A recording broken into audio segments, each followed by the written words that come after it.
Round 4 तक how to move आपने जो रूल्स है, कैसे जो उन सभी रूल्स को ध्यान में रखना है जिसके साथ कि आपकी जो स्कोरटी फॉरफिट ना हो या फिर आप किसी भी राउंड में डिस्क्वालीफाई ना हो सकें। ये काफ़ी इम्पोर्टेंट होता है कि जो all India quota and states को साइमल्टेनियसली जब हम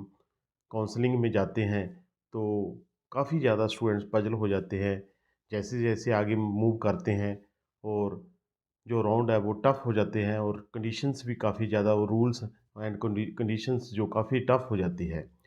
फर्स्ट राउंड मोस्टली फ्री जेस्ट होता है सभी स्टेट्स में एंड ऑल इंडिया कोटा में। मैं पहले तो यही कहूँगा जो न्यू स्टूडेंट्स हैं कि आप पहले उन स्टेट्स में अप्लाई कर सकते हैं जहां आपने एमबीबीएस की है। वहां पर आप ओपनली अप्लाई कर सकते हैं फॉर गवर्नमेंट सीट्स के लिए। हम वहां पर आपका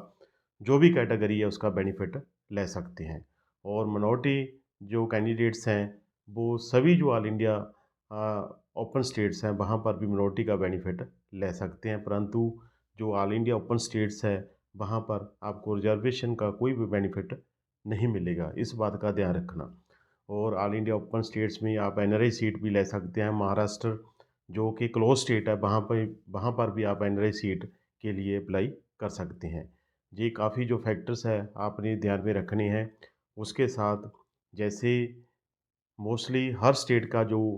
अगर डीम्ड में देखें, ऑल इंडिया ओपन प्राइवेट में देखें तो 2 लैक्स जो सिक्योरिटी है, परंतु कुछ स्टेट्स में 5 लाख है एंड महाराष्ट्र में 1 लाख है। और कुछ स्टेट है जो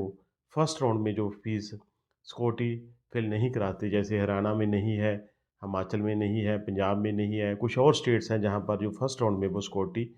जो नहीं फिल कराती, वहाँ पर भी आप ओपनली जो अप्लाई कर सकते हैं। जो फर्स्ट राउंड होता है उसमें जो कट ऑफ होती है वो काफ़ी ज़्यादा हार्ड रहता है, परंतु फिर भी मैं यही कहूँगा कि फर्स्ट राउंड सभी स्टूडेंट्स को maximum states and all India quota में ट्राई करना चाहिए। कुछ स्टेट्स जो ऑल इंडिया ओपन होते हैं वहाँ पर जो फर्स्ट राउंड में आपको जो क्लोजिंग रैंक मिल जाता है वो बाद में नहीं मिलता, जैसे कि यूपी में पहले जो 2023 में हुआ था। इस बात का भी ध्यान रखना। और जो आपने प्रॉपरली जो काउंसलिंग में जाना है ऑल इंडिया कोटा और स्टेट्स के लिए, अभी जो आज 30th है, जो अ, आज से जो 7 से 10 डेज़ है वो काफ़ी ज़्यादा हार्ड रहेंगे स्टूडेंट्स के लिए, क्योंकि स्टेट्स में भी अप्लाई करना है, स्टेट में चॉइस फिलिंग करनी है। सभी जो कॉलेज है अप्लाई करने से पहले उस कॉलेज का प्रॉपर डाटा देखें, उसमें कितने बेड का हॉस्पिटल है, उसका फ़ीस स्ट्रक्चर क्या है अगर प्राइवेट में जाना चाहते हैं, और उस कॉलेज में फैकल्टी कैसा है, टॉक्सिसिटी तो नहीं है, कितनी वो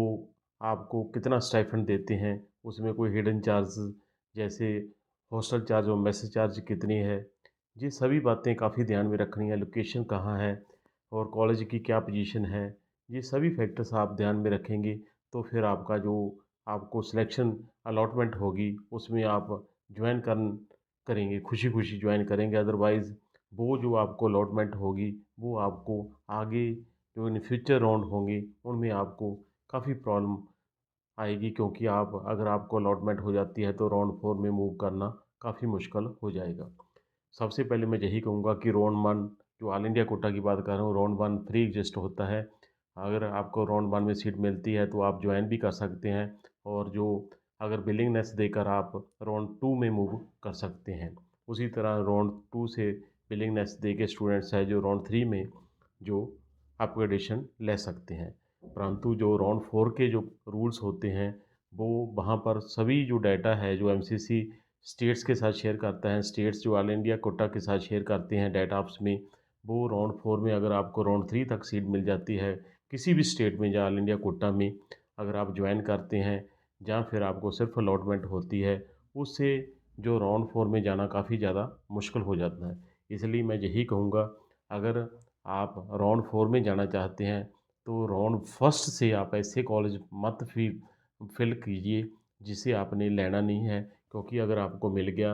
आप स्टेट की जो राउंड 4 से या राउंड 4 से बाहर हो जाएंगे, या फिर ऑल इंडिया कोटा की राउंड 3 से एंड राउंड 4 से आप बाहर हो जाएंगे, क्योंकि जो रूल्स है वो सभी फ्लेक्सिबल है, किसी में स्टेट टू स्टेट वेरी करते हैं। और उसी तरह राउंड 2 की कोई प्रॉब्लम नहीं है, राउंड 2 सभी स्टेट्स में है, आप ओपन है। कर्नाटका के में राउंड 1 और राउंड 2 बोथ के लिए जैसे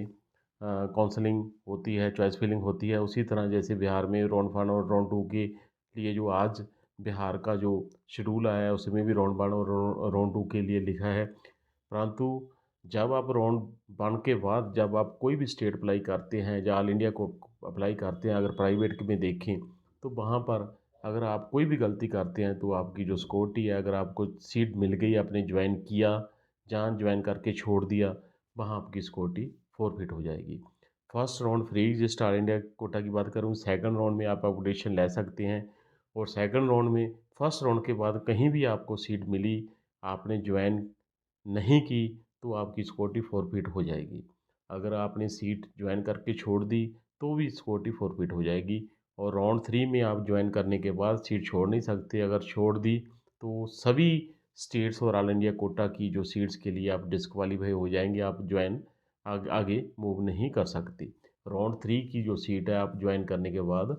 छोड़ नहीं सकते, ऑल इंडिया कोटा की बात कर रहा हूँ। उसी तरह स्टेट्स के भी रूल बखो-बखरे हैं और राउंड अगर आप वो स्टूडेंट्स जो राउंड 4 में जो अलॉटमेंट देखना चाहते हैं, मैं यही कहूँगा कि वो कॉलेज फिल कीजिए जो आप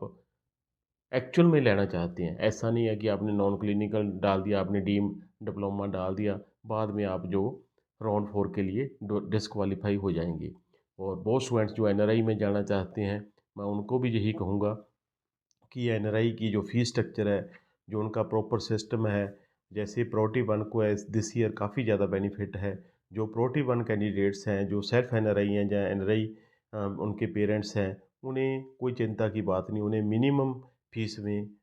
एवरी ब्रांच मिलने के चांसेस रहेंगे। और मैं सभी स्टूडेंट को जो मेरी वीडियो है इसके बारे में है कि राउंड